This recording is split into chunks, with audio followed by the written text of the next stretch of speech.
Perkenalkan, nama saya Vika Novanti. Saya dari Prodi Administrasi Publik kelas 1A dengan NIM 2002100008. Di sini saya ingin menyampaikan beberapa materi tentang perencanaan dalam konsep asas manajemen. Perencanaan merupakan suatu pekerjaan mental yang memerlukan pemikiran, imajinasi, dan kesanggupan melihat ke masa yang akan datang. Perencanaan adalah suatu proses atau rangkaian urutan rasional di dalam penyusunan rencana. Proses tersebut mempunyai sifat-sifat sebagai berikut. Yang pertama, dapat disesuaikan dengan tujuan.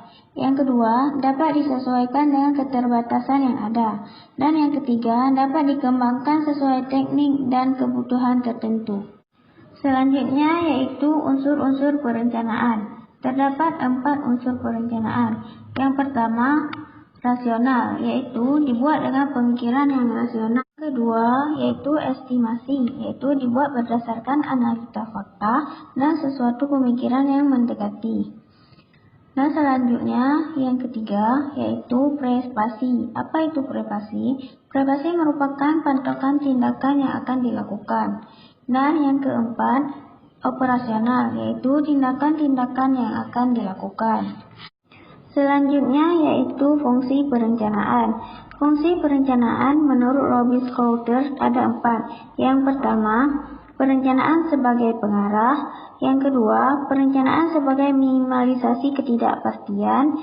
Yang ketiga, perencanaan sebagai minimalisasi pemborosan sumber daya. Dan yang terakhir, yaitu yang keempat, perencanaan sebagai penetapan standar dalam pengawasan kualitas. Selanjutnya yaitu jenis-jenis perencanaan. Jenis perencanaan terbagi atas 7 macam. Yang pertama yaitu misi atau maksud, yaitu menggambarkan peranan atau maksud keberadaan suatu organisasi pada masyarakat tertentu. Yang kedua, tujuan. Tujuan merupakan titik akhir di mana aktivitas organisasi akan diarahkan.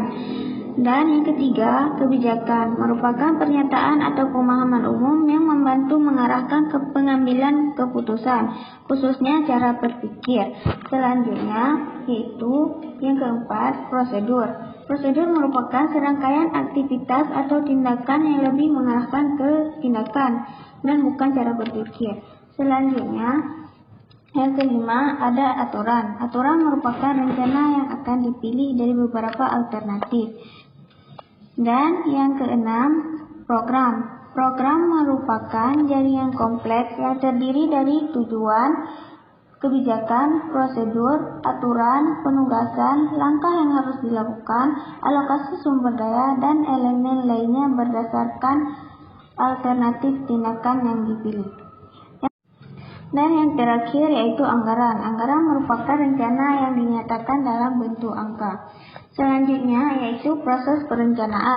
Proses perencanaan terbagi atas 6. Yang pertama, menyadarkan tujuan organisasi. Yang kedua, menyusun alternatif cara mencapai tujuan. Yang ketiga, menyusun asumsi untuk setiap alternatif. Dan yang keempat, memilih alternatif yang baik. Yang kelima, menyusun rencana untuk alternatif terpilih. Dan yang keenam, mengubah rencana menjadi tindakan. Berdasarkan tujuan organisasi, perencanaan dikelompokkan dalam 3 jenis perencanaan. Yang pertama, perencanaan strategis, yaitu dari misi organisasi diturunkan tujuan strategis. Rencana strategis ditujukan untuk mencapai tujuan strategis. Yang kedua, perencanaan taktis, diturunkan dari misi dan rencana strategis ditujukan untuk mencapai tujuan taktis yang merupakan bagian tertentu dari rencana strategis. Yang ketiga, rencana operasional, yaitu diturunkan dari tujuan dan rencana taktis. Rencana ini lebih sempit dengan jangka waktu yang lebih pendek dan banyak melibatkan manajemen tingkat bawah. Selanjutnya, saya akan menjelaskan tentang macam-macam perencanaan, yaitu terbagi atas 3. Yang pertama, rencana jangka pendek, yaitu rencana yang jangka waktu pelaksanaannya berkisar antara 5 tahun. Yang kedua, yaitu rencana jangka menengah, rencana yang jangka waktu pelaksanaannya antara 5 sampai 15 tahun. Dan yang ketiga, yaitu rencana jangka panjang, yaitu rencana yang jangka waktu pelaksanaannya di atas 15 tahun. Selanjutnya yaitu perencanaan situasional, yaitu perencanaan yang memasukkan alternatif perencanaan yang berbeda. Dapat dikatakan perencanaan situasional adalah perencanaan cadangan.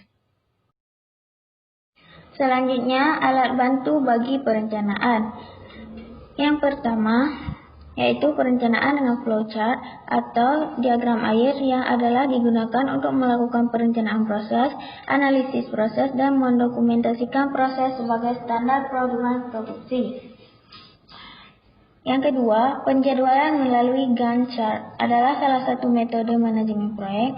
Grafik ini berguna untuk merencanakan dan menjadwalkan tugas, atau merupakan daftar tugas dan deadline-nya. Yang ketiga, perencanaan dengan PERT atau Program Evaluation and Review Technique merupakan satu model jaringan yang digunakan untuk merencanakan dan mengendalikan sebuah proyek atau pekerjaan. Setiap segala sesuatu yang direncanakan pasti mempunyai hambatan-hambatan tersendiri.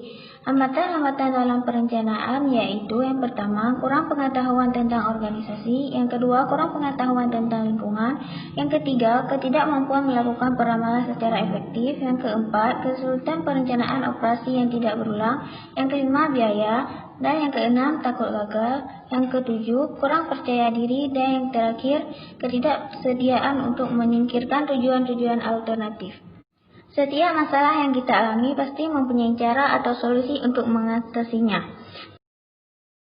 Berikut merupakan cara mengatasi hambatan dalam perencanaan, yaitu yang pertama, melibatkan para pegawai, terutama mereka yang mempunyai atau mereka yang terkena pengaruh dalam proses perencanaan tersebut.